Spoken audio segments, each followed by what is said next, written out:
السلام عليكم ورحمة الله تعالى وبركاته. waxaa sii wadanaynaa cashirkeenii Vita Circulationka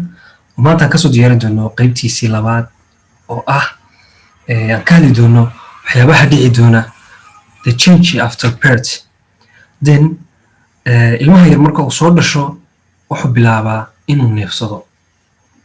oo laankiiskii ay shaqeeyaan halka markii hore ay laankiis ku shaqeynayn oxygen iyo waxyaabaha u baahan yahayna uu ka helayay hooyada isaga u soo marayaan placenta then uu soo qaadayo umbilical vein. Haddaba marka ilmaha yar soo dhasho marka hore waxa soo qaada umbilical veinkaas ayaa soo qaada nutrients-ka iyo oxygen-ta uu ilmaha yar u baahan yahay. Then umbilical veinkaasi markuu halka maro wuxuu si u qaybsamaa labo this hepatic portal vein oo soo geeya lungs-ka then iyo ductus venosus. Ductus venosus kaasi isagu waxa uu faa'iidadiisu tahay in uu dhiigii tagi lahaa blood liverka si una liverku oxygen-ta uga harin dhiigii tagi lahaa in uu ka wiciyo oo uu si toos ugu daro inferior vena cava. Then inferior vena cava uu ku rido oo si toos ugu shubo. This is inferior vena cava, umbilical veins and ductus venosus kaasi dhiigii markuu qaado wuxuu si toos ugu tuurayaa inferior vena cava. Inferior vena cava wuxuu si toos ugu geynayaa right atriumka. Inferior vena cava wuxuu isagu soo qaadaa waa deoxygenated blood waa blue marka uu dhiig oxygen leh iyo dhiig deoxygenated ka ah ay isku tagaan like pink buu noqdaa. Then haddaba waxay si toos u geeyaan markaas dhiigaasi right atriumka. Right atriumka si toos u geeyaa. Right atriumka markuu dhiigaasi tago sidoo kale waxa right atriumka imaanaya waa superior vena cava dhiigii deoxygenated lahaa ee uu waday. Then markuu halkan yimaado dhiiga oxygen leh wuxuu si toos u mari doonaa foramen valiska haloogan oo si toos u tagi doono inuu left atriumka u tago dhiigaasi. Haddaba markuu ilmaha yar soo dhasho waxay xiri doonaa isla markaaba foramen valiskaasi maadaama uu go'ay maadaama umbilical la jaray oo dhiigii ama oxygen iyo nutrients-kii looga baahnaa placentaha uu joogsaday oo dhiigii halka ka imaanayo istaagay waxa markaaba xidmi doona foramen valiska. sidoo kaleete waxay xidmi doona ductus arteriosus. sidoo kaleete pulmonary artery markaynu ka hadalno pulmonary artery-ga markaynu ka hadalno in Vita Circulationka ilmaha yar inta uu soo dhalan ka hor lungs-ku ma shaqeeyo wax oxygen oo lungs-kaas laga helaana ma jirto maadaama lungs-ka uu shaqeynayn meeshii gases exchange-gu ka dhici lahaa waxa ku jira fluids. haddaba ilmaha yar markuu soo dhasho isla markaaba wuxuu bilaabaa inuu neefsado. then marka uu neefsado fluidskii ku jiray where gas oxygen tank ay ka dhici lahayd waxa sameysmaya in fluidskii inta laga qaado la geeyo interstitial tissue-ga la geeyo then lungs-kii sidaa ku shaqeeyo oxygen. sidoo kale waxa dhici pulmonary artery-ga maadaama uu lungs-ku intii hore uu shaqeynayn oo wax oxygen laga soo qaadi jirin pulmonary artery waxa constriction u yaraaday vessels maadaama wax oxygen jirin meelaha jirkeena ka dhacdo in oxygen yaraan jirto vessels-ka tagay waa la yareeyaa maadaama blood carrying yaraanayo then waxa sameysmi doona markuu ilmaha yar soo dhasho in pulmonary artery-gu sameysmo inuu vasodilation noqdo oo u balaadho oo volume-kii pulmonary artery-gu uu increase noqdo then si dhiig fara badan ay u tagaan lungs-ka then loo soo qaado oxygen-tii. haddaba sidoo kale markuu oxygen-ta soo qaado isla markaaba ductus arteriosus waxay sameysmi doonaan inay xiraan oo xirmaan. haddaba foramen valiskaasi sida uu ku xidmi doono maadaama lungs-kii shaqeeyay oo dhiig fara badan lungs-kii tagayo oo dhiigga ka soo laamaya lungs-kaasna uu soo mari doono pulmonary veinka then uu iman doono left atriumka iman doono. haddaba then left atriumka pressure-kiisu wuxuu noqon doonaa increase inuu kordho right atriumkana pressure-kiisu inuu noqdo decrease. sababta keenaysa in foramen valiskaasi uu xidhmo maadaama uu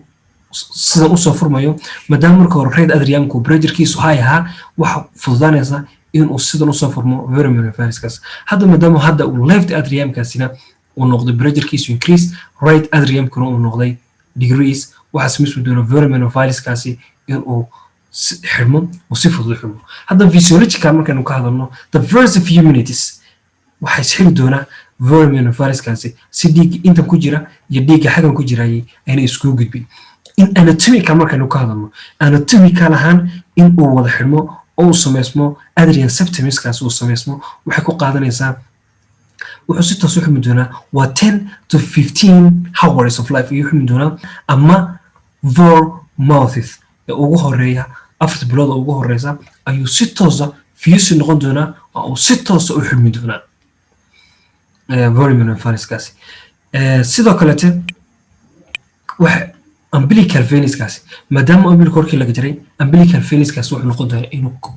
construction ku dhaco oo isagiina isxidho oo construction ku dhaco maadaama oo waxa la soo sii deyn doonaa bradykinin-taasi waxay samaynaysaa waa polypeptide hormones daas iyadoo u qaabilsan inay vessels ka dhigato construction iyo vasodilation maadaama oo wax oxygen looga baahnayn hadda ilmihii soo dhashay oo lungiskii shaqeynaya oxygen looga baahnayn balasta ka imato oo balastantahaasi ay tahay ka soo baxayso then waxa samaysmi doonaa in umbilical venkaas construction oo xirmo iyo ductal venosuskaasi xirmo hadda marka kaliya hata inferior vena cava wuxuu soo qaaday dextroid bloodska xiriiraya lowerka iyo superior vena cava soo qaadi doona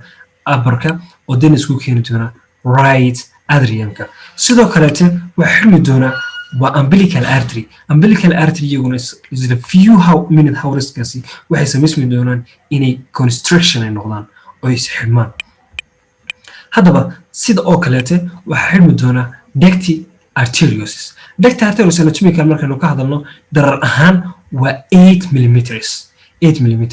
haddaba dhiigga oxygenta lahaa ee uu soo tuurayay pulmonary artery-gaasi wuxuu si toos soo tagayay aorta ayuu si toos ugu biiray maadaama oo markii hore aanan looga baahnayn lungiska wax dhiiga fara badan inay tagaan oo lungiska una neefsanayn. haddaba marka uu ilmaha soo dhasho oo lungiska ay shaqeeyaan ay oxygen laga soo qaadayo oo pulmonary artery volume-kiisu increase noqdo oo vasodilation ku dhaco ballaadhan then dhiiggii halkan tegi lahaa waxay tegayaan inay tagaan each lungis inay tagaan. that's why maadaama oxygen lungiskiina oxygen laga soo qaadayo ductal arteriosuskaas waxay samaysmi doonaan inay isxidhaan oo ay xidhmaan oo ductal arteriosuskaasina uu si toosa u xidhmo dinna uu ku xidhmi doono isaguna 2 to 3 weeks uu xidhmi doono in epithelial tissue-ga maadaama uu yahay muscular uu yahay smooth muscular uu yahay una ahayn elastic sida vessels-ka kalete maadaama uu yahay smooth musculus waxa samaysmi doona inuu epithelialskaas uu sameeyo proliferation then uu samaysmo in uu lumenka xidho meeshaas uu marayay dhiigaasi uu saas ku xidho. haddaba first few minuteska maadaama uu pulmonary artery-gii uu noqday vasodilation oo u ballaadhay oo volume-kii pulmonary artery increase noqday aortaha pressure-kiisuna waxaa yahay first few minutes waxaa samaysmi doona in dhiiggii aortaha marayay uu ka yimaado from the aorta to the pulmonary then kadib waa as physiological maadaama pressure-kan ha yahay uu pressure-ka pulmonary artery-guna uu degree yahay pressure-ka aortuna waxaa yahay saas awgeed waxaa samaysmi doona bloodskii marayay aortaha inuu soo maro halkan uu imaado pulmonary artery-ga that is a physiological then waxaa samaysmi doona inuu constriction noqdo ductal arteriosuskaasi oo socdo then uu saas ku xidhmo uu saas ku xidhi doono ductal arteriosuskaasi. sidoo kaleete marka uu dhiigu si toos u tago lungiska wuxuu soo qaadan oxygenta then wuxuu imaan doonaa in uu imaado oo ku soo dhaco oo pulmonary venka soo qaado then left atriumka imaado left atriumkanisna uu pressure-kiisu high noqdo then dhiigaas then markuu pressure-kiisu high noqdona si toos u xidhmi doono voraminovirus-kaasi then dhiiga loo gudbin doono left ventricle then loo bamgarin ilma iyo aorta then uu si toos u soo noqon doono the adult circulation-kii oo kaleete uu si toos u soo noqon doono. sidoo kaleete waxay dhici doonta maadaama uu markii ilmaha yar uu yar yahay muu caloosha ku jiro heartigiisu uu left ventricle and right ventricle and left ventricle muscle-ku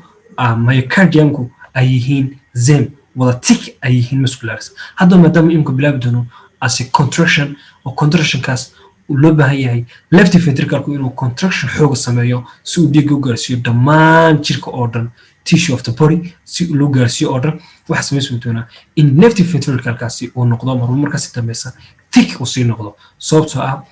marka the adult marka la joogo waxa samaysma the adult marka la joogo heartigu the left ventricles waa thick walls and right ventricles kuna waa thin sababtoo ah left ventricle waxa looga baahayay inuu bamgareeyo oo si toos soo gaarsiiyo dhammaan jirka oo dhan laakiin xagga right ventricle looga baahan yahay in uu soo gaarsiiyo lungiskiina uu yahay around the heart oo uu qaadanin distance aad u farbadan uu qaadanin haddaba waxaanu ka hadli doonaa video yar oo kooban oo videoga ku xigi doona oo aynu kaga hadli doono waxyaabaha ku kala duwan yihiin adult and fetal circulation adult in fetal circulationku waxyaabaha ku kala duwan yihiin oo ah 5 waxyaabood oo aan si toos uga hadli doono kala duwanaanshaha adult circulationka and fetal circulationka inta aan ku kulmi doono videoga xiga waxaan iga tegaynaa sidaa iyo amaana Allah